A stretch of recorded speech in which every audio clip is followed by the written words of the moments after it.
Quelle est l'expression de l'énergie cinétique? Un objet en mouvement possède de l'énergie cinétique que l'on note EC.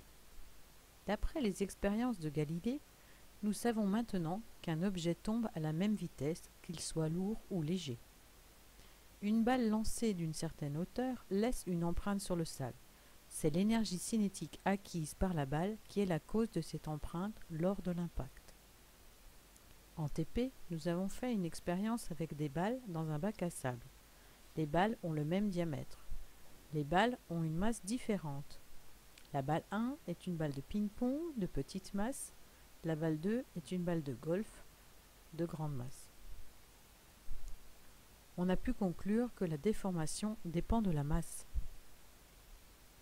Lors de la deuxième expérience, nous avons pris des balles de même diamètre, donc des mêmes balles, de même masse, avec des vitesses différentes. On a pu conclure que la déformation dépend de la vitesse. L'énergie cinétique d'un corps est responsable des déformations occasionnées lors d'un choc et dépend de la masse du corps et de sa vitesse. Nelson Casadei, un ingénieur de chez Renault, a eu l'idée suivante. Il envoie un projectile à étudier sur un tube qui se déforme plus ou moins selon l'énergie cinétique du projectile. En plaçant côte à côte des tubes obtenus en fonction de la masse du projectile pour les mêmes vitesses, on obtient alors ce que l'on appelle un orgue de Casadei. L'énergie cinétique est-elle proportionnelle à la masse? On réalise donc plusieurs expériences avec une vitesse de 50 km/h avec des projectiles de masse différentes, 8 kg, 10 kg, 12 kg, 14 kg, 16 kg, 18 kg, 20 kg.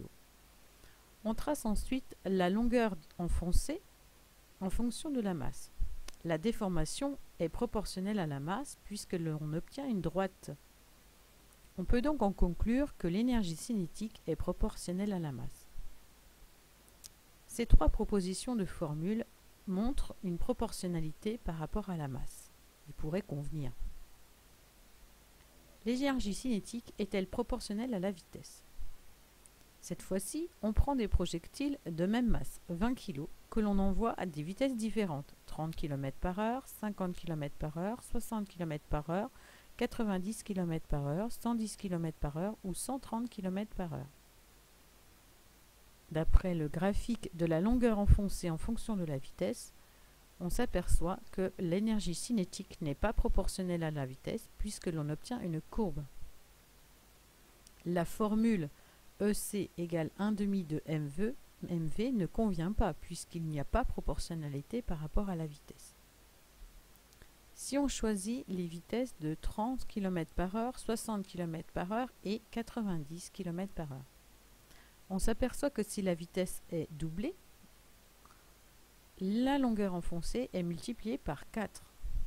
Si la vitesse est triplée, la longueur enfoncée est multipliée par 9. 4, c'est égal à 2 au carré.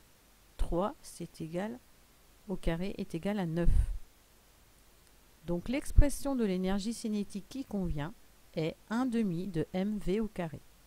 L'énergie cinétique dépend donc de la masse et de la vitesse au carré.